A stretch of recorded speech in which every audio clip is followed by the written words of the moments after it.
Gold medal वाली बहू। सपना के पिता एक गरीब किसान थे। माँ पिता खेत में काम करते तो पीछे से सपना गांव के बच्चों के साथ हॉकी खेलती। एक दिन शाम को सारा दिन खेलती रहती है, ये नहीं कि छोटे भाई को संभाले। माँ पता है, मैंने आज हॉकी में पास के गांव के लड़कों की टीम को हरा दिया। अरे वाह वाह मेरी बेटी, शाबाश। ये ले के रुपया, जा जाकर टॉफी खा ले। सपना खुशी से पिता के गले लग जाती है और बाहर चली जाती है। अरे तुम इसको बिगाड़ रहे हो, मैं ना इसकी शादी ही करा दूंगी। ऐसा कैसे शादी करा देगी? हाँ, अभी तो उम्र खेलने की है। माँ बड़बड़ करती वहां से निकल जाती है, लेकिन शाम को उन लोगों के घर कुछ लोग आते हैं। अरे राम सुखिया, जरा ये तो बतलाओ सपना के बारे में क्या सोचा है?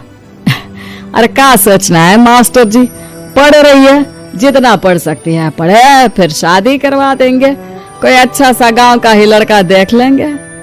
अरे तुम तो उसके पिता हो, तुमको कुछ नहीं पता? माँ घबरा जाती है। अरे का मास्टर जी, का पता नहीं, का हो गया?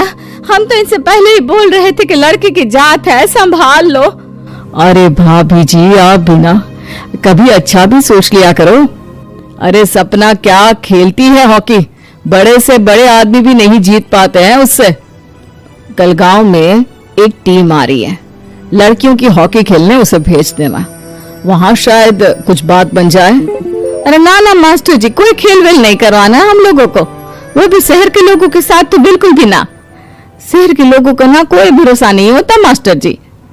अरे कैसी बात कर रही हो सपना की माँ, बुरा आदमी तो हर जगह मिल जाएगा, उसके लिए शहर का और गांव का। हाँ हाँ मास्टर जी, हम लोग तैयार हैं, कल आ जाएगी सपना वक्त से। माँ के लाख मना करने पर भी पिता सपना को हॉकी टीम के लिए भेज देते हैं। शाम को सपना वापस आती है, लेकिन लटके मुंह से। और क्या हो गया, मार खाई हो का? कौन मारेगा, कौन मारेगा हमें? कोई मार वार खाकर नहीं आए। अरे फिर शकल पर 12 क्यों बजे हैं, बताओगी?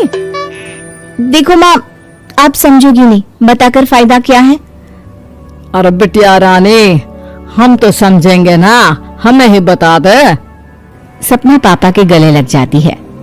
पापा, मैं ना सिलेक्ट हो गई हूँ भारत की हॉकी टीम में खेलने के लिए। अरे वाह, ये तो बहुत ही खुशी की बात है मेरे बच्चे।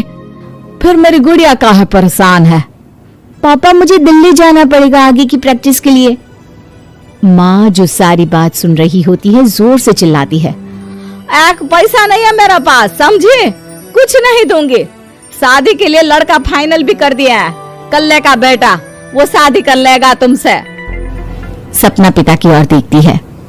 अरे देख सपना, खेलने दिल्ली जाना है तो सिर्फ इसी शर्त पे कि आकर कल्ले से बेटे से चुपचाप शादी कर लेगी, बोल।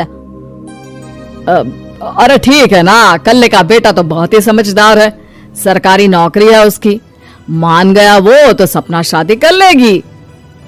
सपना भी धीरू जो कि कल्ले का बेटा था उसे जानती थी।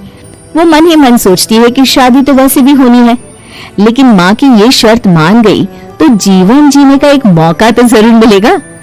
हाँ हाँ, मुझे मंजूर है। हाँ तो कल मैं उन लोगों को बुला लूं। पिता और सपना दोनों एक दूसरे को देखते हैं। अब माँ ठीक है ना, बुलाने की क्या जरूरत है, वो लोग पसंद कर रहे हैं ना मुझे, वही ठीक है। बस आप तो मेरा दिल्ली का बैग पैक कर दो। सपना दिल्ली जाती है, दिल्ली टीम के लिए खेलने के लिए। सपना खूब अच्छा खेलती है और गोल्ड मेडल जीत कर आती है। जब वो गांव आती है तो उसका जोरदार स्वागत होता है, हर कोई सपना सपना चिल्ला रहा होता है। और सपना के पापा, तुम्हारी बेटी ने तो गांव का नाम रोशन कर दिया है। गांव की तरफ से तुम लोगों को गांव में पक्का मकान और सपना को परिषद में पक्की नौकरी देने के लिए हम तैयार हैं। अरे वाह वाह, पक्का मकान, ये तो बहुत अच्छी बात है, लेकिन सपना की नौकरी नहीं चाहिए हमें। हाँ, कैसी बात कर रही हो सपना की माँ? लड़की की नौकरी रहेगी तो अपने पैरों पर खड़ी रहेगी, किसी के आगे झुकने की जरूरत ना पड़ेगी। अरे चुप रहो, हम तो नौकरी ना करते हैं, पर मजाल है कि किसी के आगे झुके हो। ना ना, हमारी बेटी नौकरी नहीं करेगी। पिता लाख समझाते हैं लेकिन माँ नहीं मानती। और फिर वो दिन भी आ जाता है जब सपना को अपने कहे अनुसार लड़के से शादी भी करनी पड़ती है। ससुराल में ए बहू, तू रोज रोज सुबह कहाँ जाती है? घर का सारा काम निपटा कर कहाँ भागती है? माँ का घर तो पास ही है, वहीं निकल जाती है क्या? नहीं माँ जी, मैं हॉकी खेलने जाती हूँ, मुझे खेलना पसंद है। खेलना पसंद है? अरे कैसी बात कर रही है बहू, शादी के बाद तो कोई लड़की खेलती फैलती नहीं है, वो घर का काम काज देखती है। सपना कुछ नहीं कहती। वो एक रोज कमरे में अपनी अलमारी ठीक कर रही होती है कि तब सुनो, वो जो लटक रहा है ना, क्या बोलते हैं उसे? मेडल। सपना पति की बात सुनकर खुश हो जाती है, उनके पास जाती है। मैं सोच ही रही थी कि तुमने कभी पूछा क्यों नहीं। ये मेडल है, मैंने जीता है। पता है, हॉकी में बड़ा मैदान, बहुत से लोग, 2 टीम और फिर शुरू होता है जुनून। पता है, लगता है जैसे बस जिंदगी यही है, खेलते रहो, भागते रहो, दौड़ते रहो और लक्ष्य को पालो। सुनो ना, मैं ना भारतीय टीम के लिए खेलना चाहती हूँ। माँ, ए माँ, यहाँ तो आ जरा। सपना हैरान हो जाती है कि ये क्या हो गया, पति अचानक से माँ को क्यों बुला रहा है। हाँ बेटा, क्या क्या हो गया? काहे गला फाड़ रहे हो? माँ, ये सपना क्या कह रही है?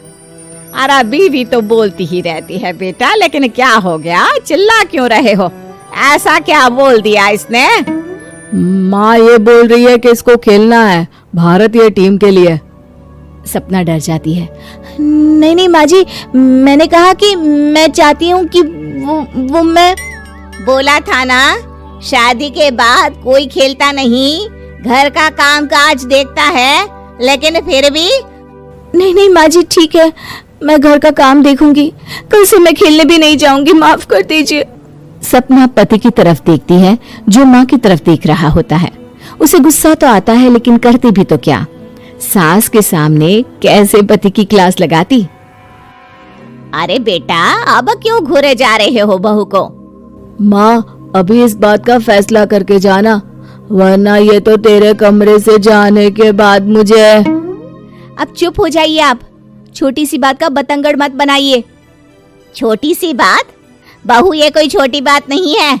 जो लड़की दिल्ली के लिए गोल्ड मेडल ला सकती है, वो देश के लिए भी तो गोल्ड ला सकती है ना। हम लोगों को किसी चीज की कमी नहीं है बहू, घर का काम तो कोई भी कर लेगा, लेकिन देश का नाम रोशन करने के लिए सपना चाहिए। जा बहू, तेरी ट्रेनिंग का सारा इंतजाम तेरे पति ने कर दिया है, जा खेल और देश का नाम रोशन कर। सपना की आंख में आंसू आ जाते हैं। वो सोचती है कि बेटियों को मायके के साथ अगर ससुराल में भी सहयोग मिले तो ऐसा कोई काम नहीं जो वो नहीं कर सकती।